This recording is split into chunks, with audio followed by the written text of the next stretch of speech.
कल हम लोग इशू ऑफ प्रेफरेंस शेयर है, issue of preference share and redemption of preference share discussion कर रहे थे, जो कि सेक्शन 55 था। हमको याद रखना है कि कंपनीज एक्ट 2013 आने के बाद no company can issue any preference share at, है ना, जो कि इरिडीमेबल होगा, है ना।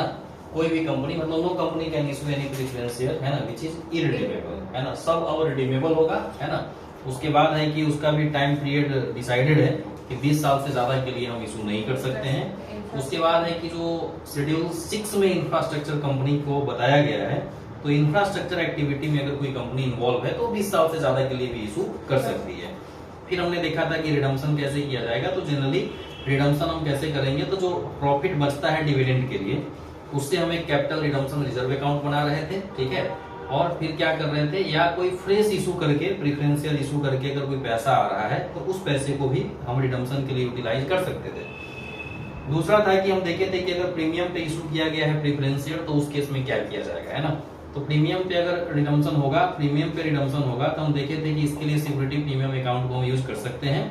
और जो कैपिटल रिडम्पशन रिजर्व अकाउंट था, हमने इसको देखा था कि बोनस शेयर इशू करने के लिए हम कैपिटल रिडम्पशन रिजर्व अकाउंट को मतलब यूज कर सकते हैं। एक और चीज में डिस्कस किए थे कि अगर कंपनी इस पोजीशन में नहीं है कि रिडीम कैसे करे, पैसा नहीं है अगर उसके पास, तो इस केस में हमको पहले जो भी एनसीएलटी है उनसे पहले प्रायर परमिशन लेना पड़ेगा, तब जाकर के फिर हम इशू ला सकते हैं। फिर उससे जो रियलाइजेशन होगा फिर हम क्या कर सकते हैं, उसको रिडीम कर सकते हैं। तो ये सब कुछ बातें सेक्शन 55 की थी। आज जो डिस्कशन करना है वो सेक्शन 56 करना है, जो बात करता है transfer and transmission of securities, है ना। हम लोग बात करेंगे ट्रांसफर एंड ट्रांसमिशन का क्या मतलब है। तो अगर हम ट्रांसफर एंड ट्रांसमिशन को थोड़ा सा समझने की कोशिश करें कि थोड़ा सा ट्रांसफर क्या होता है और ट्रांसमिशन क्या होता है, ट्रांसमिशन क्या होता है, और ये सिक्योरिटीज की बात करता है, केवल शेयर की बात यहाँ नहीं करेंगे, है ना। और सिक्योरिटीज की बात करना है, इसका ये मतलब हुआ यहाँ पे कि इसमें शेयर्स कैसे ट्रांसफर होंगे, ट्रांसमिट होंगे, डिवेंचर कैसे ट्रांसफर ट्रांसमिट होगा, ठीक है। उसके बाद other financial instrument like preference share है, जो भी है ना। तो ये वर्ड सिक्योरिटीज यूज करता है, तो ध्यान रखना है कि ये सेक्शन 56 केवल ये शेयर्स के लिए नहीं है, ये इंटायर सिक्योरिटीज के लिए है कि हम कैसे ट्रांसफर करेंगे, कैसे ट्रांसमिशन करेंगे। तो ट्रांसफर और ट्रांसमिशन के लिए फिलहाल हमको ये याद रखना है कि ये बिटवीन टू लिविंग पर्सन होगा। क्या होगा ये, बिटवीन टू और मोर भी हो सकता है, टू और मोर लिविंग पर्सन, है ना, लिविंग पर्सन। हमेशा ध्यान रखना है कि ट्रांसफर जो होगा ये बिटवीन टू लिविंग पर्सन होगा। और ये जो ट्रांसमिशन की बात है, राइट, ट्रांसमिशन क्या है, ठीक है, ये बिटवीन लिविंग और नॉन लिविंग पर्सन। क्या होगा, नॉन लिविंग पर्सन हो सकता है, ठीक है। अच्छा, दूसरा हम इसको ये भी समझ सकते हैं कि जो ट्रांसफर है ना, ट्रांसफर के केस में जो हम इंस्ट्रूमेंट क्रिएट करते हैं, क्या क्रिएट करते हैं, जो हम इंस्ट्रूमेंट क्रिएट करते हैं, ये इंस्ट्रूमेंट डिफाइन कहाँ पे किया गया है, तो जो स्टाम्प एक्ट है ना 1899, उस स्टाम्प एक्ट में बताया है कि इंस्ट्रूमेंट का क्या मतलब होता है। सिंपल हमको ये समझना है कि कोई ऐसा डॉक्यूमेंट है ना जिसके माध्यम से कुछ अधिकार, कुछ ऑब्लिगेशन, है ना, क्रिएट किया जाए, ट्रांसफर किया जाए, है ना, एक्सटिंग्यूश किया जाए, उसे हम उस डॉक्यूमेंट को हम इंस्ट्रूमेंट कहेंगे। और ये साइन होना चाहिए, ड्यूली स्टाम्प्ड होना चाहिए, ठीक है। और विटनेस अगर है तो विटनेस का भी साइन होना चाहिए, ठीक है। तो हम उसको इंस्ट्रूमेंट मानेंगे। तो ट्रांसफर के केस में जो पार्टी के बीच में इंस्ट्रूमेंट क्रिएट होता है, राइट, तो हम इसको कौन सा इंस्ट्रूमेंट बोलेंगे, ये नॉन टेस्टामेंट्री इंस्ट्रूमेंट होता है। कौन सा इंस्ट्रूमेंट होता है, नॉन टेस्टामेंट्री इंस्ट्रूमेंट है। कौन सा इंस्ट्रूमेंट है, नॉन टेस्टामेंट्री इंस्ट्रूमेंट है। और यहाँ पे जो इंस्ट्रूमेंट क्रिएट होंगे ट्रांसमिशन के केस में, है ना, इसको हम टेस्टामेंट्री इंस्ट्रूमेंट बोलेंगे। क्या बोलेंगे, टेस्टामेंट्री इंस्ट्रूमेंट बोलेंगे। अब ये चीजें सर कहाँ पे डिफाइन है, तो ये ट्रांसफर ऑफ प्रॉपर्टी एक्ट जो है 1882, है ना, वहां पे डिफाइन किया है कि टेस्टामेंट्री इंस्ट्रूमेंट का क्या मतलब है और नॉन टेस्टामेंट्री इंस्ट्रूमेंट का क्या मतलब है। तो जो नॉन टेस्टामेंट्री इंस्ट्रूमेंट होता है वो लिविंग पर्सन के बीच में एग्जीक्यूट होता है, यानी कि ट्रांसफर के केस में जो हम इंस्ट्रूमेंट बनाएंगे, फॉर एग्जांपल हम शेयर ट्रांसफर के लिए फॉर्म SF7 क्या करते हैं, एग्जीक्यूट करते हैं। तो SH4 जब ड्यूली स्टाम्प हो जाएगा, साइन हो जाएगा, विटनेस का साइन हो जाएगा प्रॉपर, तो वो एक इंस्ट्रूमेंट बन जाएगा। तो हम उस इंस्ट्रूमेंट को क्या कहेंगे? नॉन टेस्टामेंट्री इंस्ट्रूमेंट कहेंगे। क्या कहेंगे? नॉन टेस्टामेंट्री, क्योंकि ये बिटवीन टू लिविंग पर्सन है, राइट। उसके बाद अगर ट्रांसमिशन की बात की जाए तो ट्रांसमिशन हमने कहा कि लिविंग और नॉन लिविंग के बीच में हो सकता है, राइट। तो इसमें जो इंस्ट्रूमेंट क्रिएट होगा इसको हम क्या कहेंगे? टेस्टामेंट्री कहेंगे। और यहाँ पे जो था वो नॉन टेस्टामेंट्री था। टेस्टामेंट्री इंस्ट्रूमेंट का हम एक एग्जांपल समझ सकते हैं, विल, जो वसीयत होता है। क्या होता है? वसीयत जो होता है, तो वसीयत क्या होता है? आदमी जो रहता है जिंदा, है ना, वो अपने प्रॉपर्टी को अपने जिंदगी में किसी के नाम पे कर देता है कि मेरे मर जाने के बाद ये प्रॉपर्टी फलाने व्यक्ति का हो जाएगा, ठीक है। तो जो ट्रांसफर करते हैं उसको टेस्टेटर कहा जाता है, और जिनके नाम पे ट्रांसफर किया जाता है उसको सक्सेसर कहा जाता है, विल में, वसीयत में। तो वो जो विल हुआ, ये जो विल का इंस्ट्रूमेंट जो बनेगा, राइट, हम इसको क्या कहेंगे? टेस्टामेंट्री इंस्ट्रूमेंट कहेंगे। क्या कहेंगे हम? टेस्टामेंट्री इंस्ट्रूमेंट कहेंगे। तो for the purpose of section 56 transfer and transmission को अगर हम समझे तो हम इसको ये समझ सकते हैं कि ट्रांसफर में जो इंस्ट्रूमेंट बनाए जाएंगे, है ना, वो इंस्ट्रूमेंट टेस्टामेंट्री इंस्ट्रूमेंट होगा। कौन सा इंस्ट्रूमेंट होगा? नॉन टेस्टामेंट्री होगा। क्या होगा ये? नॉन टेस्टामेंट्री होगा इन केस ऑफ ट्रांसफर। और ट्रांसमिशन के केस में जो इंस्ट्रूमेंट क्रिएट किए जाएंगे वो क्या होगा? टेस्टामेंट्री इंस्ट्रूमेंट होगा। और इसका मतलब ये है कि ये transfer between two living person होगा, और ट्रांसमिशन जो होगा वो लिविंग और नॉन लिविंग के बीच में हो सकता है। मैं इसका एक एग्जांपल बताता हूँ। फॉर एग्जांपल कि एक्स नाम का एक व्यक्ति है जिसके पास 100 शेयर्स है। कितने शेयर्स है? 100 शेयर्स है, राइट। अगर इसकी डेथ हो जाती है, अगर ये मर जाता है, राइट, तो ये जो 100 शेयर्स है, अब क्या होगा इस शेयर्स का? इसका जो भी लीगल हायर होगा, जो इसका, मान लेते हैं अगर इसके बेटे हैं, बेटियां हैं, अगर इसकी शादी नहीं हुई है तो इसके मम्मी पापा हो सकते हैं। अगर घर में कोई नहीं है, अगर ये अनाथ है, तो कोई भी इसके फैमिली का मेंबर होगा जो कि इसके शेयर का हकदार बनेगा, ठीक है। तो उस केस में क्या होगा कि इसको क्या करना पड़ेगा? अब ये तो डेथ हो गया इसका, तो डेथ हो गया तो ये शेयर्स जो ट्रांसमिट होंगे, है ना, इसके लिए हमें प्रूफ देना पड़ेगा उसका डेथ सर्टिफिकेट। और जो व्यक्ति भी इस शेयर पे अपना टाइटल, अपना मालिकाना हक शो करना चाहेंगे, उन्हें प्रूफ देना पड़ेगा कि इनसे उनका रिलेशन किस तरीके से एग्जिस्ट करता है ना। जब तक ये प्रूफ नहीं हो जाएगा तब तक ये शेयर ट्रांसमिट नहीं होंगे, है ना।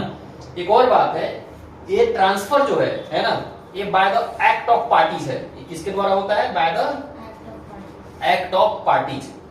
मैं ऐसा इसलिए बोल रहा हूं क्योंकि ये लिविंग पर्सन है, ठीक है। जब ये एक्ट ऑफ पार्टीज है, यानी कि इसका ये मतलब हुआ कि पार्टी एक्ट करेगा। हम अपना शेयर अगर ट्रांसफर करना चाहते हैं, हमारे पास कुछ प्रेफरेंस शेयर है, अगर हम ट्रांसफर करना चाहते हैं, ठीक है, तो ट्रांसफरर एंड ट्रांसफरी का क्या होगा? यहाँ पे एक्ट होगा, ठीक है। और अगर वही ऑफर एंड एक्सेप्टेंस की बात है, कंसिडरेशन के साथ, है ना, तो वो चीज होगा और फिर वो ट्रांसफर हो जाएगा। अगर गिफ्ट करेंगे तो विदाउट कंसिडरेशन भी हो सकता है। तो ये चीज यहाँ हो गया कि by the act of parties. लेकिन यहाँ पे अगर हम पढ़े तो यहाँ पे एक आता है by the operation of law. क्या होता है यहाँ पे? By the operation of law. Operation of law का ये मतलब हुआ, by the operation of law का ये मतलब हुआ कि यहाँ पे हमको कानूनी तरीके से जाना पड़ेगा। कैसे? अगर डेथ हो गया है, ठीक है, तो डेथ हो गया है तो डेथ सर्टिफिकेट चाहिए। उसके बाद जो भी मालिकाना हक प्रूव करना चाह रहे हैं उनको इंडेमनिटी बॉन्ड एग्जीक्यूट करना पड़ेगा, एफिडेविट एग्जीक्यूट करना पड़ेगा, ठीक है, जिसमें बताना पड़ेगा कि हम जो भी बात कह रहे हैं सब सही कह रहे हैं, ठीक है। हो सकता है कि सिविल कोर्ट में ये सारा चीज फाइल करना पड़े और सिविल कोर्ट से ऑर्डर लेके आना पड़े कि ठीक है कि मैं सही व्यक्ति हूं, है ना। जब तक ये प्रूफ नहीं हो जाएगा कि आप सही व्यक्ति हैं, कंपनी यानी कि जिस कंपनी का शेयर्स इनके पास था, तब तक कंपनी उस शेयर्स को इसके नाम पे ट्रांसमिट नहीं करेगा, ठीक है। चलिए आगे बढ़े। तो बहुत बार क्वेश्चन पूछा जाता है कि what are the differences between transfer and transmission, ठीक है।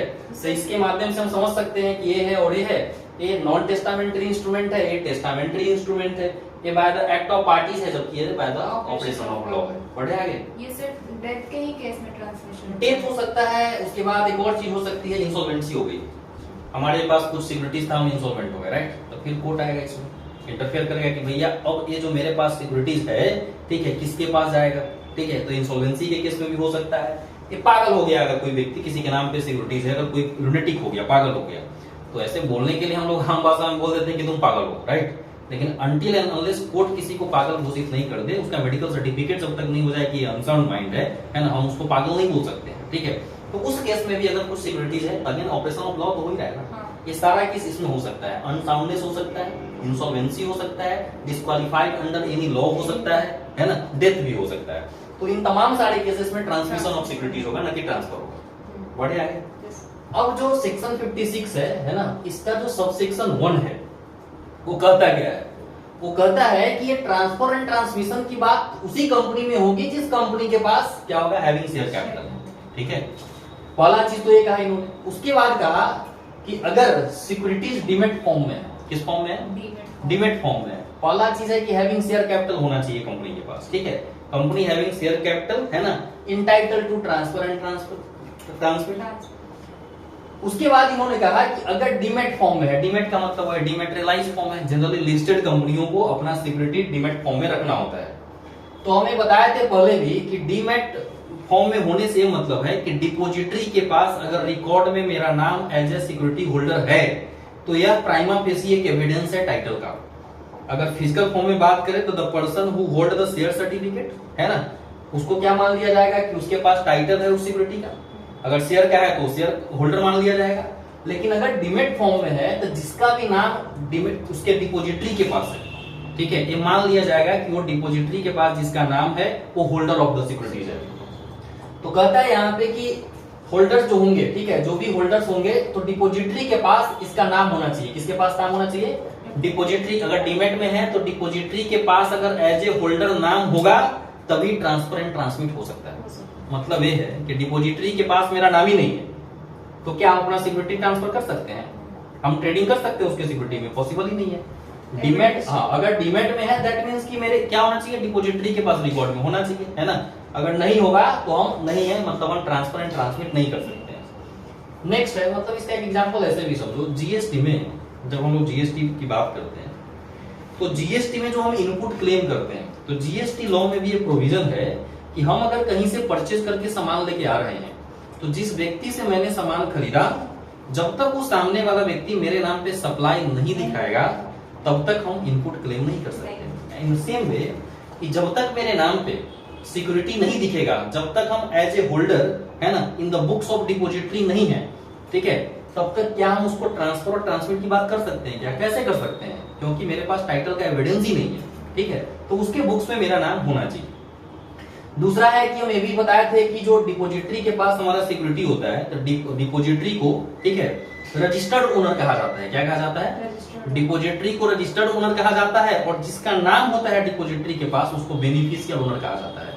अल्टीमेटली डिपोजिटरी को इस सिक्योरिटी का कोई बेनिफिट नहीं मिलता। बेनिफिशियरी कौन है? जिस व्यक्ति के नाम से वो सिक्योरिटी है बेनिफिशियरी वही है। बेनिफिशियरी का मतलब हुआ कि अगर डिविडेंड मिलेगा तो बेनिफिशियरी को मिलेगा, कंपनी अगर बोनस देती है तो उसी को देगी, तो बेनिफिट सारा का सारा सिक्योरिटी होल्डर को मिलेगा। डिपोजिटरी का बस ये काम है कि अपने पास इसको रिकॉर्ड में मेंटेन करके रखना, ये रजिस्टर्ड ओनर कहलाता है। ये कहानी हो गया।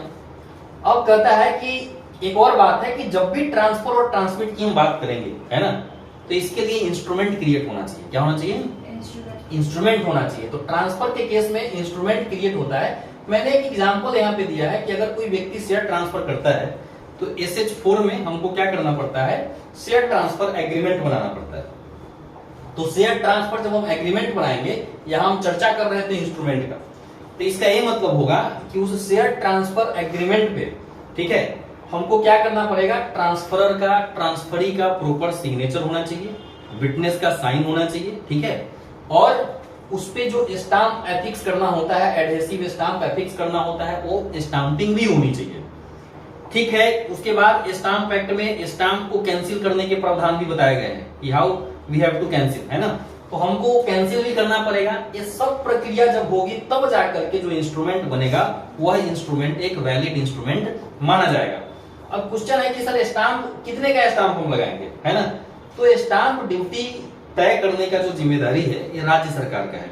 ठीक है, तो ये हर राज्यों में अलग अलग होगा। ठीक है, दिल्ली का कुछ और होगा, पंजाब का कुछ और होगा, हरियाणा का कुछ और होगा, बिहार का कुछ और होगा, झारखंड का कुछ और होगा, बंगाल का कुछ और होगा। तो ये स्टाम्प ड्यूटी डिपेंड करता है जो जहां की राज्य जितनी तय करेगी उस हिसाब से हमको शेयर ट्रांसफर एग्रीमेंट पे स्टाम्पिंग करना पड़ेगा। ये सब होने के बाद ही हम उस इंस्ट्रूमेंट को एक वैलिड इंस्ट्रूमेंट मानेंगे। जब ये इंस्ट्रूमेंट क्रिएट हो जाता है, कौन सा इंस्ट्रूमेंट? Instrument of transfer. ठीक है, तो कहता है कि आपको 60 दिन के भीतर, कितने दिन के भीतर, विद इन 60 डेज, 60 दिन के भीतर इस इंस्ट्रूमेंट को हमें कंपनी को देना पड़ेगा। किसको देना पड़ेगा, कंपनी को देना पड़ेगा। मतलब ये है कि ए ने बी को अपना शेयर ट्रांसफर किया, ठीक है, तो ए ट्रांसफरर है, बी ट्रांसफरी है। तो कह रहा है यहाँ पे कि 60 दिन के भीतर, कितने दिन के भीतर, विद इन 60 डेज, ठीक है, क्या करना पड़ेगा, जो इंस्ट्रूमेंट क्रिएट हुआ है वो इंस्ट्रूमेंट कंपनी को देना पड़ेगा। अब क्वेश्चन है कि सर कौन देगा कंपनी को, ए देगा कि बी देगा, आइदर ऑफ देम, कोई दे सकता है, इसमें ऐसा कुछ रिस्ट्रिक्शन नहीं है कि ए देगा या बी देगा। जनरली सिंपल बात है, अब तो ये बेच चुका है तो इसको क्या मतलब है, जनरली देता कौन है, जो खरीदता है ना, ट्रांसफर ही देता है। लेकिन अगेन यहाँ पे कोई बार नहीं है, ठीक है, ट्रांसफरर भी दे सकता है, ट्रांसफरी भी दे सकता है। दूसरा है कि ये जो इंस्ट्रूमेंट क्रिएट करने की बात अपन कर रहे थे कि ये जो इंस्ट्रूमेंट क्रिएट किया जाएगा ट्रांसफर के केस में, ट्रांसफर ऑफ सिक्योरिटीज के केस में, तो इंस्ट्रूमेंट कौन क्रिएट करेगा, अगेन इंस्ट्रूमेंट जो ट्रांसफरर है वो क्रिएट कर सकता है, और जो ट्रांसफरी है वो प्राइमा फेसी अधिकार तो इसी के पास है। लेकिन अगेन ये भी हो सकता है कि अगर हमारे नाम से कोई सिक्योरिटी है, ठीक है, और हम पावर ऑफ अटर्नी तुमको दे दें, तो मेरे बिहाफ में तुम भी इंटाइटल हो गए कि तुम क्या कर सकती हो, ट्रांसफर कर सकती हो। समझ में आ रहा है? इस तरीके से मतलब जो एजेंट होते हैं, ड्यूली अथोराइज, इसको एजेंट बोलते हैं। कंपनी, जैसे हम एग्जांपल बताते हैं, कोई कंपनी है जिसके पास 5000 शेयर है किसी दूसरे कंपनी का, तो on the behalf of company काम कौन करता है, डायरेक्टर। तो कंपनी को क्या करना पड़ेगा, एक रिजोल्यूशन पास करके उस पार्टिकुलर डायरेक्टर को अथोराइज करना पड़ेगा कि on the behalf of that company, है ना, ये पर्सन अथोराइज है, क्या है, ये सारे इंस्ट्रूमेंट क्रिएट करने के लिए। तो ट्रांसफरर और ट्रांसफरी प्राइमा फेसी तो यही होंगे। ये इंस्ट्रूमेंट कौन क्रिएट करेगा, तो ट्रांसफरर एंड ट्रांसफरी, लेकिन इनके बिहाफ में, on the behalf of transferor and transferee, if authorise by them, ठीक है, दूसरे व्यक्ति भी इंस्ट्रूमेंट क्रिएट कर सकते हैं, ये चीज ध्यान रखना है। और इंस्ट्रूमेंट ड्यूली साइंड होना चाहिए, विटनेस का साइन होना चाहिए, ड्यूली स्टाम्प्ड होना चाहिए, है ना, ये सब चीज हमको ध्यान रखना है, तभी इसको एक वैलिड इंस्ट्रूमेंट माना जाएगा। उसके बाद इस पे डेट वगैरह प्रॉपर तरीके से मेंशन होना चाहिए, ठीक है, डेटेड होना चाहिए, साइंड होना चाहिए, ये ध्यान रखना है। बनने के 60 दिन के भीतर हमें इसको कंपनी को देना है, कितने दिन के भीतर, 60 डेज, विद इन 60 डेज ये हम कंपनी को देंगे। कंपनी को इसलिए देना है क्योंकि देखो इधर ए ने अगर बी को ट्रांसफर किया तो अभी तक कंपनी के मेंबरशिप रजिस्टर में नाम किसका है, ए का नाम, अभी तक नाम ए का है। तो बी जब ये इंस्ट्रूमेंट सबमिट करेगा कंपनी के पास, ठीक है, तो कंपनी को अपने तरफ से जो भी ड्यू डिलिजेंस करना है कर लेगी। हो सकता है कि वो ए को कॉल करे कि क्या आपने अपना शेयर बेच दिया है, ठीक है, अगर इधर से कंफर्म कर देगा तो क्या करेगी कंपनी, बी के नाम पे रजिस्टर कर देगी, यानी कि मेंबरशिप रजिस्टर से अब ए का नाम हट जाएगा और बी का नाम आ जाएगा।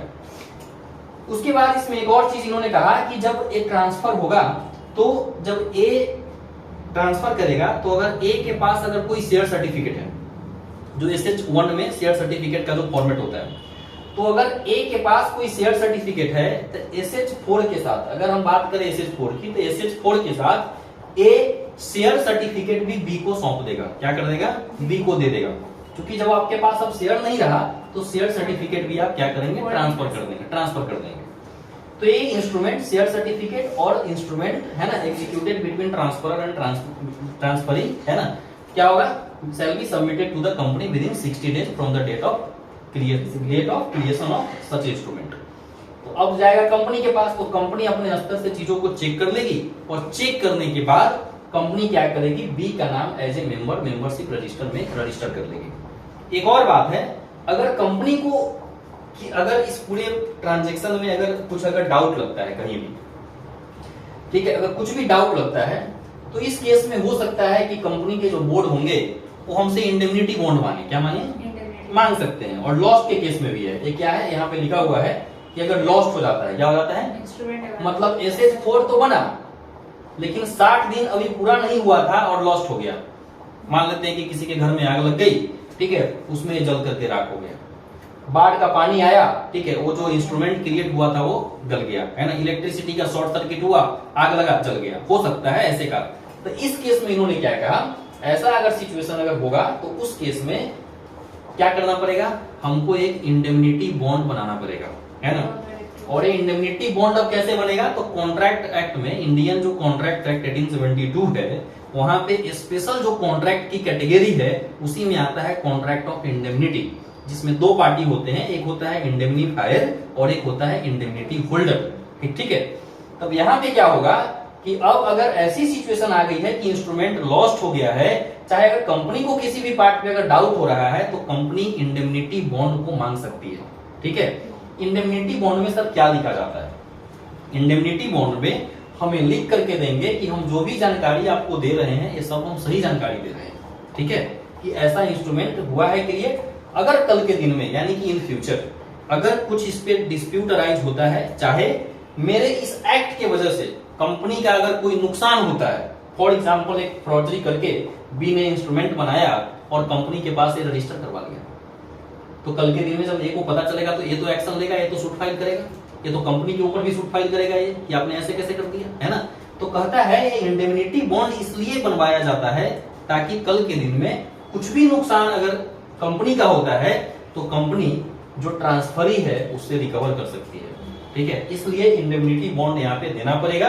ठीक है, लॉस्ट के केस में भी, और अगर कुछ भी ऐसा सस्पेक्टेड लगता है कंपनी को तो इंडेमनिटी बॉन्ड का डिमांड कंपनी कर सकती है, और ऐसे केस में इंडेमनिटी बॉन्ड देना पड़ेगा। ठीक है, और इंडेमनिटी बॉन्ड में क्या लिख के देना है? यही लिख के देना है कि ये सारे ट्रांजेक्शन एक वैलिड ट्रांजेक्शन है, लॉफुल ट्रांजेक्शन है, लॉफुल कंसिडरेशन के साथ किया गया है, इसमें कुछ भी गलत नहीं किया गया है, और अगर कुछ भी लॉस होता है तो उस लॉस को कंपेंसेट करेंगे। इंडेमनिफाई का मतलब होता है to compensate for the losses. तो कॉन्ट्रैक्ट ऑफ इंडेमनिटी किसके लिए होगा?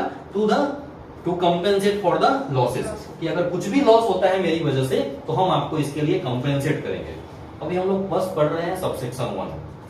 क्या पढ़े कि company having share capital entitled to, है ना, इंटाइटल टू रजिस्टर, है ना, शेयर ट्रांसफर एंड ट्रांसमिशन, ये सब चीज है ना। और हमने ये देखा कि अगर डिबेट फॉर्म में होगा तो डिपोजिटरी के पास जिसका नाम होगा वही प्राइमा फेसी एविडेंस मान लिया जाएगा कि वो होल्डर ऑफ द इंस्ट्रूमेंट है। कुछ भी ट्रांसफर के लिए अगर इंस्ट्रूमेंट क्रिएट होता है तो इस केस में क्या करेगा? ट्रांसफरर और ट्रांसफरी इंस्ट्रूमेंट क्रिएट कर सकता है, और इंस्ट्रूमेंट के क्रिएट होने से 60 दिन के भीतर हमें इस इंस्ट्रूमेंट को कंपनी को सबमिट कर देना है। कंपनी इन चीजों का ड्यू डिलिजेंस करेगी, प्रॉपर तरीके से चेक करेगी, चेक करने के बाद सब कुछ अगर सही लगता है तो कंपनी अपने रिकॉर्ड में इसको रजिस्टर कर लेगी, और इस तरीके से मेंबरशिप रजिस्टर में अभी तक जो नाम ए का था ए का नाम हट करके बी का नाम आ जाएगा। अगर लॉस्ट हो जाता है इंस्ट्रूमेंट, इस केस में इंडेमनिटी बॉन्ड के साथ हम बोर्ड ऑफ डायरेक्टर को इंडेमनिटी बॉन्ड देंगे और हमें बताएंगे कि ऐसा ऐसा हुआ है, और उसके माध्यम से, ठीक है, और उसके आधार पे क्या करेगी बोर्ड ऑफ डायरेक्टर उस इंस्ट्रूमेंट को रजिस्टर कर सकती है। ये सारी चीज उसमें बताई गई है। अब आगे इसमें और इन्होंने क्या कहा है ट्रांसफर एंड ट्रांसमिशन में, ठीक है। अब ये सारी बातें थी किसकी? सब सेक्शन 1 की बात थी, राइट। अब सब सेक्शन 2 क्या कहता है कि nothing in sub section 1 shall prejudice the power of the company to register on receipt of an intimation of transmission of any right to securities by operation of law, okay, from any person to whom such rights has been transmitted. सुनना अच्छे से। अब क्या कर रहा है sub section 2, देखना क्या करता है। सब सेक्शन 2 ये बोल रहा है कि जो बोर्ड ऑफ डायरेक्टर्स है, जो भी बातें यहाँ पे लिखा हुआ है वो तो लिखा ही हुआ है, ठीक है। तो सब सेक्शन 1 में हम अल्टीमेटली क्या देखे कि सब सेक्शन 1 में इंस्ट्रूमेंट क्रिएट हो रहा था। क्या क्रिएट हो रहा था? इंस्ट्रूमेंट क्रिएट हो रहा था। लेकिन सब सेक्शन 2 में इन्होंने कहा कि अगर, ठीक है, ट्रांसमिशन के लिए, किस चीज के लिए? ट्रांसमिशन के लिए अगर कंपनी के पास कुछ रिक्वेस्ट आया है, किसके पास आया है? कंपनी के पास, ठीक है। और ये कैसे आएगा, है ना, ये आएगा जो हमने अभी जस्ट बताया था कि ट्रांसमिशन का मतलब है ऑपरेशन ऑफ लॉ। क्या मतलब है? Operation of law. इसका इनडायरेक्ट मीनिंग अभी ये समझना है हमको कि किसी कोर्ट का ऑर्डर है या ट्रिब्यूनल का ऑर्डर है। किसका ऑर्डर है? क्योंकि कंपनी लॉ पढ़ रहे हैं तो लाजमी है कंपनी लॉ के जितने मैटर सिविल मैटर है वो डील करने का राइट एनसीएलटी को, तो ये भी सिविल मैटर ही है। तो अगर ट्रांसमिशन का ऑर्डर एनसीएलटी के द्वारा पास हुआ है, ऑनरेबल ट्रिब्यूनल के द्वारा पास किया गया है, एक बात बताओ, ट्रिब्यूनल के ऑर्डर की कॉपी लेकर के अगर हम जाएं कंपनी के पास, ये ऑर्डर आया है, इतना सिक्योरिटी मेरे नाम पे आने वाला है अकॉर्डिंग टू दिस ऑर्डर, तो क्या इस केस में ये जो इंस्ट्रूमेंट हम पढ़े हैं क्या इसकी जरूरत है?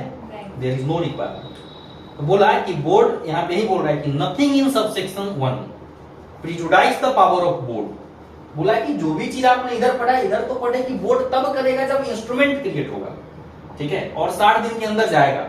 लेकिन यहाँ पे ऐसा नहीं है, यहाँ पे बोला है कि अगर ऑपरेशन ऑफ लॉ के माध्यम से, यानी कि कोई अगर ऑर्डर आया है तो उस ऑर्डर को भी रजिस्टर करने का अधिकार कंपनी के बोर्ड को है।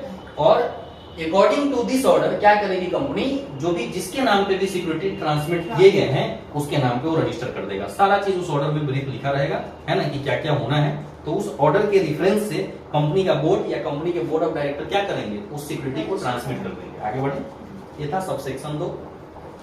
सबसेक्शन 3 क्या करता है, where an application is made by the transferor alone and relate to partly paid up. सुनो अच्छे से क्या कर रहा है, यहां पे कर रहा है, एग्जांपल से समझते हैं। एक्स ने वाई को मान लेते हैं कि शेयर ट्रांसफर किया, ठीक है।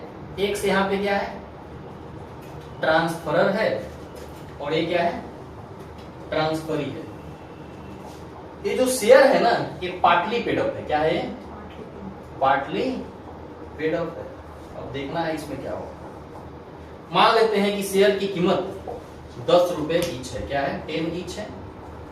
10 में से 5 पेड है, पेड अप है, और ₹5 क्या है, कॉल्ड अप है।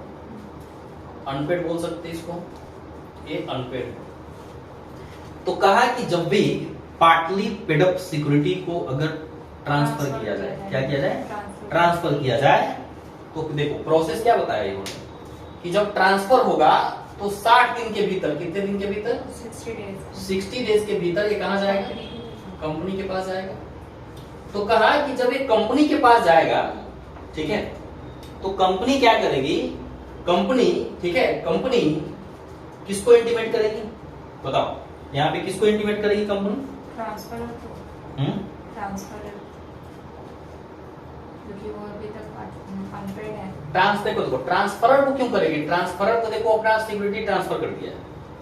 अब देखो बात, एक आया रजिस्टर करने, देखो दोनों चीजें था। रजिस्टर करने के लिए हम बताए थे कि ट्रांसफरर भी जा सकता है, ट्रांसफरी भी जा सकता है, कोई आपत्ति नहीं, दोनों में से कोई जा सकता है। हम मान लेते हैं कि ट्रांसफरी ही गया, तो ऐसे केस में कंपनी क्या कहेगी, किसको, ट्रांसफरी को, किसको, ट्रांसफरी को, ठीक है। कंपनी एक इसको नोटिस देगी। क्या नोटिस देगी कि भैया आप जो शेयर ले रहे हो ना, ये शेयर फुल्ली पेड अप नहीं है, ये पार्टली पेड अप है। कि क्या आपको पार्टली पेड अप शेयर लेने से कोई ऑब्जेक्शन नहीं है। देखो एक बात बताते हैं, ऐसा इसलिए है क्योंकि 10 में से 5 ही रुपया जमा है, यानी कि 5 का लायबिलिटी तो भी है, शेयर पे 5 का लायबिलिटी है कि नहीं है। तो जब कंपनी कॉल करेगी, तो आफ्टर सच ट्रांसफर ये लायबिलिटी किसकी हो जाएगी, वाई की, ट्रांसफरी की हो जाएगी। इसलिए कंपनी क्या करती है, पहले नोटिस देती है, वाई को नोटिस दिया जाएगा कि क्या आपको कोई ऑब्जेक्शन नहीं है ना। तो इधर से नो ऑब्जेक्शन सर्टिफिकेट देगा। समय कितना देता है, 2 वीक का। कितना समय देता है यहाँ, 2 सप्ताह। कंपनी के पास जैसे ही रिक्वेस्ट आएगा रजिस्टर करने के लिए इस चीज को, कंपनी एक नोटिस देगी। नोटिस में ये पूछेगी कि क्या आपको कोई ऑब्जेक्शन नहीं है, क्योंकि ये सिक्योरिटी पार्टली पेड अप है। उधर से ट्रांसफरी लिख के भेजेगा कि हाँ हमें कोई ऑब्जेक्शन नहीं है। जब कोई ऑब्जेक्शन नहीं है तो क्या कर लिया जाएगा, इस सिक्योरिटी को रजिस्टर कर लिया जाएगा।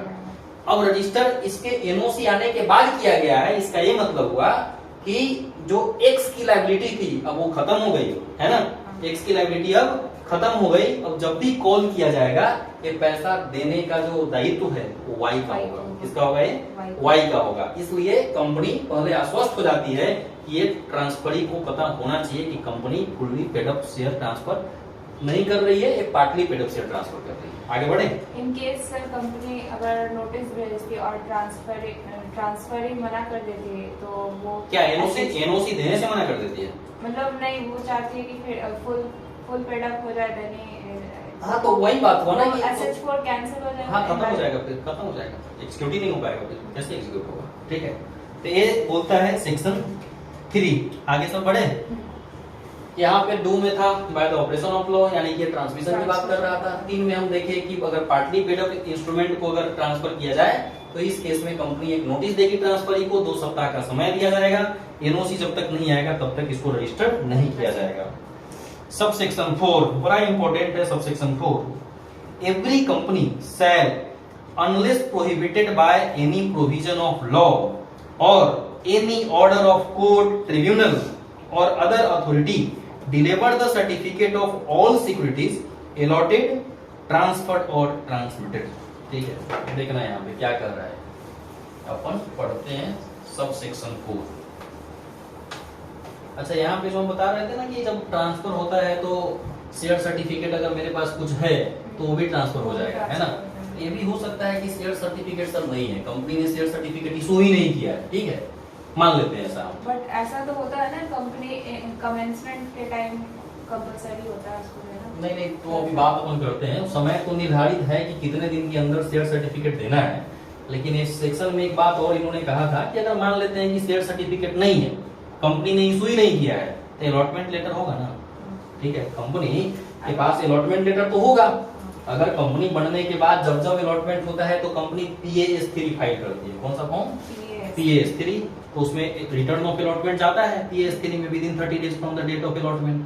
तो वो एक प्रूफ हो जाएगा मेरे लिए कि हमारे नाम से ये सिक्योरिटी अलॉट हुए थे, ठीक है। तो वो भी हमारे लिए एक प्रूफ बन जाएगा अगर शेयर सर्टिफिकेट मेरे पास नहीं है तो उस केस में। अच्छा, अभी हमको पढ़ना था सब सेक्शन 4 56 का सब सेक्शन 4। ये कह रहा है कि कंपनी क्या करेगी, शेयर सर्टिफिकेट इशू करेगी न्यू, राइट। किस केस में? ट्रांसफर के केस में, है ना, ट्रांसफर के केस में या ट्रांसमिशन के केस में, राइट। बोला कि लेकिन तब ये इशू करने से पहले हमको ये आश्वस्त होना पड़ेगा कि किसी कोर्ट ने इस पे मना नहीं किया है, न तो किसी कोर्ट का ऑर्डर है, न तो किसी ट्रिब्यूनल का ऑर्डर है। जैसे मान लो अगर आज किसी ट्रिब्यूनल ने ऑर्डर पास किया, ठीक है, पास किया हुआ ऑर्डर कि अभी से लेकर के अगले 3 महीने तक एक कोई पार्टिकुलर कंपनी है ABC लिमिटेड, इस कंपनी का कोई भी सिक्योरिटी ट्रांसमिट नहीं होगा। ये NCLT का ऑर्डर है मान लेते हैं। तो अगर ऑनरेबल NCLT ने ऑर्डर दे दिया है तो क्या कंपनी कर सकती है? कंपनी नहीं करेगी, ठीक है। या अगर मान लो कोई इंश्योरेंस कंपनी है, कौन सी कंपनी है? तो IRDA ने, किसने? इंश्योरेंस कंपनी के रेगुलेटरी बॉडी कौन है? IRDA, insurance regulatory development authority of India. IRDA ने अगर कुछ ऑर्डर दिया है, ठीक है, कि पार्टिकुलर इंश्योरेंस कंपनी का कोई भी सिक्योरिटी अगले 3 महीने तक ट्रांसमिट नहीं होगा, अगेन क्या हम कर सकते हैं? Again answer is no. तो प्रोहिबिटेड नहीं होना चाहिए। क्या नहीं होना चाहिए? किससे प्रोहिबिटेड नहीं होना चाहिए? तो कहता है कि prohibited by provision of law और any order of court, tribunal और अदर अथॉरिटी। यही अदर अथॉरिटी की बात कर रहे हैं, है ना। तो अगर किसी भी, जैसे मान लेते हैं कोई कंपनी लिस्टेड है तो सेबी का कोई ऑर्डर है। किसका ऑर्डर है? सेबी का कोई ऑर्डर है कि इस पार्टिकुलर कंपनी की सिक्योरिटी में कोई लेन देन अगले 6 महीना तक नहीं होगा। कितने दिन तक? 6 महीने तक नहीं होगा। अगेन क्वेश्चन के क्या हम कर सकते हैं? आंसर इज नो, ठीक है। तो कंपनी को ट्रांसफर और ट्रांसमिट करने से पहले, ठीक है, ये सब चीज देखना पड़ेगा कि कहीं ऐसा तो नहीं है। और सब सेक्शन जो 4 है ये बात करता है शेयर सर्टिफिकेट की बात करता है। किसकी बात करता है? ये शेयर सर्टिफिकेट की बात करता है ना, कि हमको शेयर सर्टिफिकेट कितने दिन के अंदर दे देना है ना। शेयर सर्टिफिकेट से सिक्योरिटीज, शेयर सर्टिफिकेट और सर्टिफिकेट फॉर सिक्योरिटीज, है ना। सिक्योरिटीज में ही शेयर भी आ जाएगा, लेकिन चूंकि अपन पढ़ रहे हैं सिक्योरिटीज के लिए स्पेसिफिक शेयर बोलना सही नहीं होगा, है ना। अच्छा, अब देखना अच्छे से कि सिक्योरिटी अलॉटमेंट के लिए इन्होंने टाइम कितना दिया है। ये सब देख लेना है कि ये प्रोहिबिटेड नहीं होना चाहिए। Prohibited by any law, prohibited by any order of court, prohibited by tribunal, है ना, prohibited by any other regulatory body, ठीक है। किसी के द्वारा ये प्रोहिबिटेड नहीं होना चाहिए, तभी ये हो सकता है। अब ऐसा कितने दिन के अंदर? तो इसका पहला जो पॉइंट है वो कहता है विद इन 2 मंथ्स। कितने दिन के अंदर? With in 2 months. कब से? तब फ्रॉम द डेट ऑफ, ठीक है, इनकॉर्पोरेशन। विद इन 2 मंथ्स कब से? इनकॉर्पोरेशन के समय से। कब से? यानी कि जब कंपनी बनती है उससे, जिस दिन उसका डेट ऑफ इनकॉर्पोरेशन है उससे 2 महीने के भीतर क्या हो जाना चाहिए? शेयर सर्टिफिकेट मिल जाना चाहिए, अलॉट हो जाना चाहिए। क्या होना चाहिए? अलॉट हो जाना चाहिए। अलॉटमेंट क्या कहता है कि within 2 months from the date of incorporation in the case of subscribers to the memorandum, ठीक है। तो जब हम कंपनी बनाते हैं तो क्या रहता है? मेमोरेंडम का जो लास्ट पेज रहता है सब्सक्राइबर पेज रहता है, जिसमें सब्सक्राइबर का नाम, ठीक है, नंबर ऑफ सिक्योरिटीज पर शेयर, ये सब चीज लिखा रहता है, उनका डिजिटल सिग्नेचर सब लगा रहता है। तो जो लोग भी सब्सक्राइबर हैं, जो भी 1 2 3 4 5 जितने लोग भी सब्सक्राइबर हैं, और इन्होंने जितना जितना सिक्योरिटी सब्सक्राइब किया है उतना का सर्टिफिकेट हमको 2 महीने के भीतर दे देना है। पहला चीज ये हो गया। इनकॉर्पोरेशन के केस में within 2 months from the date of such incorporation. Next, within a period of 2 months from the date of allotment in the case of any allotment of the any of its shares। अच्छा, दूसरा, अगर further allotment होता है, क्या होता है अगर further, देखो यहाँ फर्दर अगर अलॉटमेंट होता है तो अलॉटमेंट के केस में अगेन सेम टाइम है। जैसे कंपनी एक कोई बन गई है, ऑलरेडी कंपनी काम कर रही है, ठीक है, तो कंपनी को अपना बिजनेस वगैरह बढ़ाने के लिए पूंजी बढ़ाना पड़ता है। तो उस केस में जो अलॉटमेंट होगा, यानी कि नया जो हम इशू करेंगे, है ना, इसको अगर हम ऐसे पढ़े सेक्शन 62 के रेफरेंस से अगर पढ़ेंगे तो पढ़ समझना इसको ज्यादा आसान हो जाएगा। क्योंकि सेक्शन 62 जो है वो फर्दर इशू ऑफ कैपिटल की बात करता है। इसमें राइट इशू भी है, बोनस इशू भी है, स्वेट इक्विटी भी है, ठीक है, ईसॉप भी है ना, एम्प्लॉय स्टॉक ऑप्शन प्लान, ये सारा चीज में बताया गया है। तो हमको बस इतना समझना है कि कंपनी बन जाने के बाद, जब शुरुआत में कंपनी बनेगी तो 2 महीने के भीतर, और उसके बाद जब जब अलॉटमेंट होगा उसके बाद भी हमको 2 महीने के भीतर क्या करना है, शेयर सर्टिफिकेट दे देना है। तीसरा क्या है, सी, within a period of 1 month from the date of receipt by the company of the instrument of transfer under subsection 1 or as the case may be of the intimation of transmission under subsection 2, okay, in the case of transfer or transfer। देखो अभी बोला कि जो आपने section 56 के subsection 1 में जो transfer पढ़े हैं, क्या पढ़े हैं, ट्रांसफर पढ़े हैं, है ना। सबसेक्शन 1 में क्या था, ट्रांसफर। तो कहा कि अगर कोई कंपनी अगर सिक्योरिटी ट्रांसफर होगा, है ना, देखो सुनो यहाँ पे बोला क्या था, कहा कि जब ट्रांसफर होगा तो आइदर ट्रांसफरर और transfer submit the instrument to company within 60 days. तो ये क्या कह रहा है, ट्रांसफरर और ट्रांसफरी को 60 दिन का समय दिया, लेकिन जैसे ही ये कंपनी के पास जाएगा, कंपनी को कितने दिन के अंदर शेयर सर्टिफिकेट दे देना है, विद इन 1 मंथ। कितने दिन के अंदर, विद इन 1 मंथ, है ना। तो 1 मंथ में आपको दे देना है। किस केस में, ट्रांसफर के केस में भी और ट्रांसमिशन, किस केस में, ट्रांसमिशन, इस दोनों केस में। तो सब सेक्शन 1 में ट्रांसफर था और सब सेक्शन 2 में ट्रांसमिशन था। तो जब भी कंपनी में कोई ट्रांसफर होगा, ट्रांसमिशन होगा, जिस दिन से इंस्ट्रूमेंट कंपनी के पास आएगा या ट्रांसमिशन का रिकॉर्ड कंपनी के पास आएगा, तो कितने दिन के अंदर, विद इन 1 मंथ कंपनी को शेयर सर्टिफिकेट इशू नया करना पड़ेगा। डी, तीसरा लवला, इसका डी नंबर क्लॉज क्या है, within a period of 6 month from the date of allotment in case of, okay, any allotment of debenture. अब देखो अगर कंपनी डिवेंचर इशू कर रही है, क्या इशू कर रही है, डिवेंचर, तो डिवेंचर का जो सर्टिफिकेट होगा इसके लिए समय कितना दे दिया इन्होंने, 6 मंथ का टाइम दे दिया, ठीक है। ये सब शेयर्स के लिए है। कंपनी जब बनेगी तो उस समय तो इक्विटी शेयर ही रहता है ना, कंपनी प्रेफरेंस से थोड़ी ना बनता है, बनता है इक्विटी शेयर से। तो इनकॉर्पोरेशन से 2 महीने के अंदर फर्दर अलॉटमेंट इसमें हो सकता है प्रेफरेंस, है ना, ठीक है। तो जब जब अलॉटमेंट होगा उसमें भी 2 महीने के भीतर, है ना। उसके बाद ट्रांसफर ट्रांसमिशन होगा तो 1 महीने के भीतर, और डिवेंचर के केस में 6 महीने के भीतर कंपनी को शेयर सर्टिफिकेट या इस केस में सिक्योरिटी सर्टिफिकेट यानी कि डिवेंचर सर्टिफिकेट कंपनी को देना पड़ेगा। ये टाइम लाइन हो गया, क्या हो गया, ये टाइम लाइन हो गया कि कितने दिन के अंदर शेयर सर्टिफिकेट मिल जाना चाहिए। सब सेक्शन 5, अब इसके आगे का सेक्शन है, 4 तो खत्म हो गया, अब इसके आगे हम लोग नेक्स्ट सेक्शन पढ़ते हैं। मिटा दें इसको।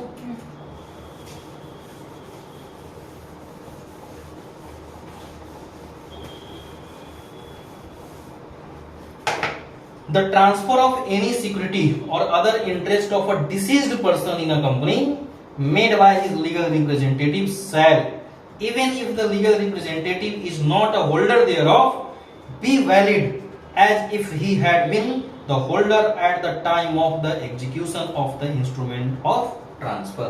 अब देखो क्या कर रहा है 5 में कि अगर कोई व्यक्ति मान लो X है ना, और इसकी डेथ हो गई, क्या हो गई, अब देखना अच्छे से, डेथ मान लेते हैं कि इनका डेथ हुआ था 1 अगस्त को, कब हुआ था, 2023 को मान लेते हैं, राइट। लेकिन इन्होंने मतलब इनके नाम पे जो सिक्योरिटी था ये ट्रांसफर किए थे, मान लेते हैं हम 15 जुलाई को।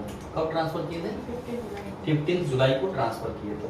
अब एक बात बताओ, 15 दिन के बाद ही, ट्रांसफर होने से 15 दिन के बाद, यानी कि इस बीच का गैप कितना दिन है, लगभग 15 दिन का गैप है, इनका देहांत हो जाता है, मर जाता है। तो हम मान लेते हैं कि इन्होंने ट्रांसफर, एक्स ने ट्रांसफर किसको किया था, वाई को किया था। तो वाई के पास या एक्स के पास तो 60 दिन समय दिया जा रहा था कि 60 दिन के अंदर एक कंपनी के पास जा सकता है। किसके पास? 60 डेज कंपनी के पास जा सकता था ना। समय कितना दिन दिया था? 60 दिन। लेकिन 15 दिन के अंदर ही ट्रांसफरर का डेथ हो जाता है। किसका डेथ हो जाता है? ट्रांसफरर का डेथ हो जाता है। तो यहाँ पे सबसेक्शन 5 में इन्होंने कहा कि इन case of deceased member the legal representative, है ना, ठीक है। तो लीगल रिप्रेजेंटेटिव, अब देखो, अब इसका लीगल रिप्रेजेंटेटिव कौन होगा?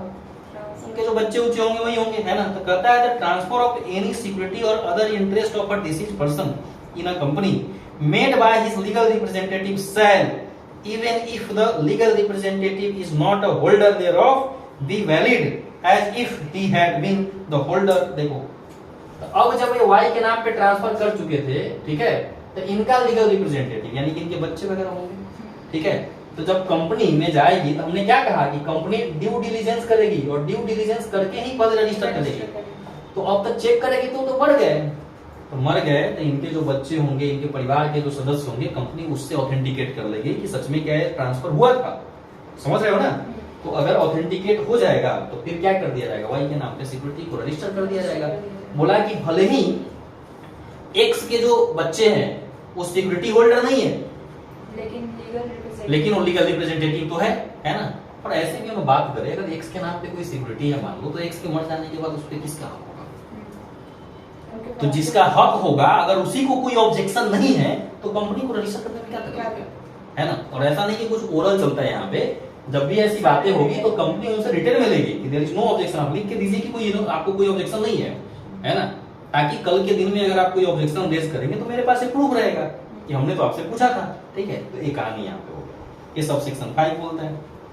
सबसेक्शन 6 क्या कहता है, ठीक है। तो इस केस में भी क्या कर लिया जाएगा, कंपनी रजिस्टर कर देगी जो भी ट्रांसफर होगा उसके नाम पे। Where any default is made in complying with the provision of subsection 1 to subsection 5। अब हम लोग जो सबसेक्शन 1 से लेकर के सबसेक्शन 5 तक जो पढ़े हैं, कह रहा है कि अगर इसके किसी भी प्रोविजन का वायलेशन अगर करती है कंपनी तो क्या होगा, ठीक है। तो कहता है the company and every officer of the company who is in default shall be liable to a penalty of 50,000 rupees. कितना जुर्माना लगेगा? अगर आप इसमें डिफॉल्ट करेंगे तो आपको 50,000 रुपए जुर्माना देना पड़ेगा, ठीक है। Without prejudice to any liability under the depository act, इतना वेयर एनी डिपोजिटरी और depository participant with an intention to defraud a person, okay, has transferred share, it shall be liable under section 44 मतलब 447। अब 7 जो subsection है, ये 6 में बोला, 7 जो सबसेक्शन है वो ये कहता है कि जो डिपोजिटरी है, हमने कहा कि डिपोजिटरी का क्या रोल है, यह एक रजिस्टर्ड ओनर का काम करती है। किसका? अब मान लो कि डिपोजिटरी ने क्या किया, जानबूझकर फ्रॉड करने के लिए मतलब ए का शेयर बी के नाम पे कर दिया। ऐसा एक्चुअल में हुआ नहीं, लेकिन वो फ्रॉड करने के, डिफ्रॉड के इंटेंशन से कर दिया।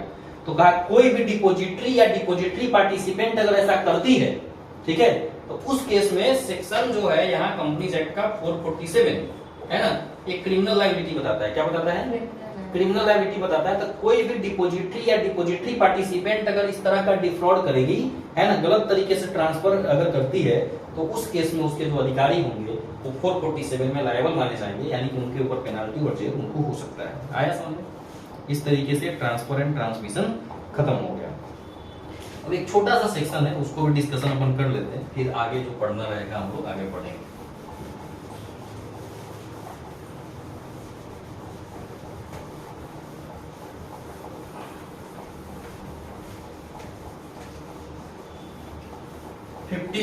Transfer and transmission important section था। अब है सेक्शन जो है अपना कौन सा है, 57। देखो ये क्या करता है, punishment for personation of share holder.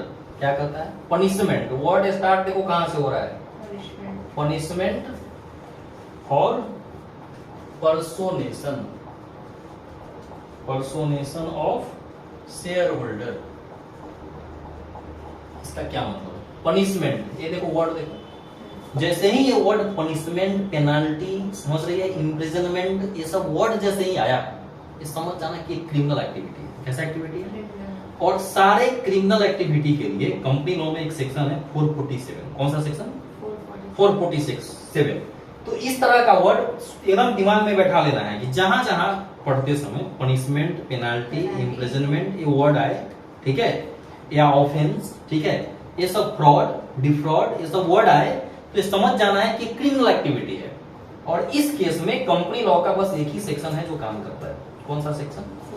447। यानी कि ये पक्का आगे जब अपन पढ़ेंगे तो 447 आएगा कि जो व्यक्ति ऐसा करेगा, यानी कि पनिशमेंट है, यानी कि ये काम करना गलत है, अपराध है। तो अपराध के लिए 447 में बताया गया कि किस तरह के अपराध के लिए कितना सजा है और क्या उसमें पनिशमेंट होगा, क्या पेनाल्टी देना पड़ेगा। पढ़ते हैं क्या कहता है। कहना है कि if any person deceitfully personate as an owner of any security और इंटरेस्ट इन अ कंपनी, ठीक है, और ऑफ एनी शेयर वारंट और coupon issued in pursuance of this act and thereby obtain or attempt to obtain any such securities or interest or any such share warrant or coupon or receive or attempt to receive any money due to any such owner, he shall be punishable with imprisonment for a term which shall not be less than 1 year but which may extend to 3 years or with fine which shall not be less than 1 lakh rupees but which may be extend to 5 lakh rupees. अब सुनो ये कह क्या रहा है, ऐसे ही सजा आ गया, मतलब एक क्रिमिनल एक्टिविटी है। कह रहा है कि कोई व्यक्ति अगर डिसीटफुली, है ना, डिसीटफुली का मतलब क्या होता है? जानबूझकर, है ना, गलत इंटेंशन से, that is the mala fide intention, है ना, विंसिलिया जिसको बोलते हैं ना, ठीक है। तो मेरा माइंड रॉन्ग है, मैं जान रहा हूं कि मुझे गलत करना है, डिसीटफुली, ठीक है।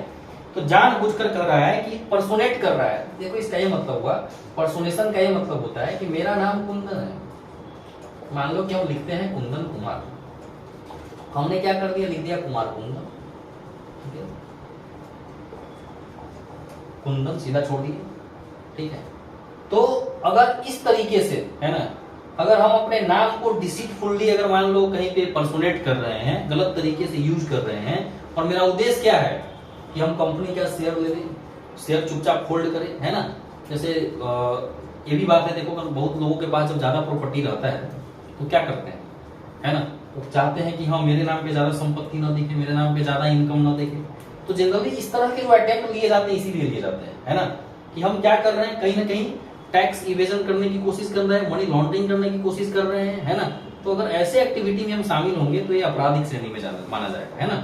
तो यहाँ पे भी कहा कि अगर डिसीटफुली हमने, मान लो कि हमारे पास कोई शेयर्स है, किसी कंपनी का शेयर मेरे पास है, तो जब हम इनकम टैक्स रिटर्न फाइल करते हैं तो उसमें सारा डिटेल देना होता है कि आपके पास किस किस कंपनी का शेयर है, ठीक है, उससे साल में क्या क्या डिविडेंड आया है, अगर आपने ट्रांसमिट किया है तो क्या उस पे short term capital, long term capital gain या शॉर्ट टर्म कैपिटल लॉस या लॉन्ग टर्म कैपिटल लॉस हुआ है क्या, है ना, ये सारा डिटेल देना होता है। तो हम क्या कर रहे हैं, चूंकि मेरा ओरिजिनल नाम तो कुंदन कुमार है ना, हम क्या कर रहे हैं कि हम ये कर रहे हैं कि हमारा नाम एकदम एग्जैक्ट पिक्चर में ना आए, इससे हम अपने नाम को फेरा बदली, अदला बदली कर करके मिसमैच करने की, यानी कि पर्सोनेट कर रहे हैं। तो कहा कि ऐसा करके कोई व्यक्ति अगर किसी कंपनी का शेयर एक्वायर करने की कोशिश करे, है ना, उसके कूपन लेने की कोशिश, कूपन का मतलब होता है इंटरेस्ट, क्या मतलब होता है, इंटरेस्ट। जैसे डिवेंचर अगर हम लेंगे तो डिवेंचर पे कूपन हम बोल सकते हैं इंटरेस्ट मिलता है, कूपन दैट मींस इंटरेस्ट। तो अगर हम कुछ भी इस तरह का अगर गेन एडवांटेज अगर लेते हैं तो ये अपराध माना जाएगा, है ना। किसी कंपनी का सिक्योरिटी अगर हमको अलॉट होना है, हमने एप्लीकेशन मनी लगाया, एप्लीकेशन लगाया, एप्लीकेशन में भी अपने नाम को पर्सोनेट कर दिए, है ना। कंपनी का कहना है कि एक आदमी मैक्सिमम 5 लॉट के लिए अप्लाई करे, एप्लीकेशन देगा, कितने के लिए, तो हमने क्या किया है, कुंदन कुमार के नाम से 5 लॉट, कुमार कुंदन के नाम से 5 लॉट और कुंदन के नाम से 5 लॉट। ये गलत है कि नहीं? आप तो कहीं ना कहीं गलत कर रहे हैं। ये सब अगर करेंगे तो सेक्शन 57 अट्रैक्ट हो जाएगा। आया समझ में? अब आगे है कि रिफ्यूजल, बोला ना यहाँ पे, देखो बोला कि नॉट लेस देन 1 ईयर, यानी कि 1 साल तक जेल, 1 साल से लेकर के 3 साल तक हो सकता है ना, और 1 लाख से लेकर 5 लाख तक का फाइन हो सकता है, ठीक है, यही इसमें सजा है। अब हम लोग यहाँ देख रहे थे, अभी जो सेक्शन 56 ट्रांसफर ट्रांसमिशन पढ़ रहे थे, तो देखे कि 60 दिन के अंदर जाना है, कितने दिन के अंदर, 60 दिन के अंदर जाना है कंपनी के पास, और कंपनी को रजिस्टर कितने दिन के अंदर करना था, 30 डेज के अंदर करना था, ठीक है। तो अब हम लोग जो आगे सेक्शन पढ़ने वाले हैं 58, इसमें ये बताया गया है कि अगर कंपनी रिफ्यूज कर दे रजिस्टर करने से, हम कंपनी के पास गए इंस्ट्रूमेंट्स सब लेके गए, कंपनी रिफ्यूज कर दी, देन मेरे पास रिमेडी क्या है, हम क्या करेंगे, है ना। तो सेक्शन 58 बोलता है refusal of registration and appeal against refusal, है ना। रिफ्यूजल, ठीक है, रिफ्यूजल ऑफ रजिस्ट्रेशन, है ना, जो सिक्योरिटी ट्रांसफर ट्रांसमिट हुआ, है ना, उसको रजिस्टर करने से कंपनी ने रिफ्यूज कर दिया, और रिफ्यूजल के बाद व्हाट आर द रेमेडी, हम अपील कहाँ करेंगे, तो अपील तो ट्रिब्यूनल जाएंगे, एनसीएलटी जाएंगे, है ना, कितने दिन के भीतर जाएंगे, ये सब हम लोग अगले क्लास में डिस्कस करेंगे, ठीक है। चलो, थैंक यू।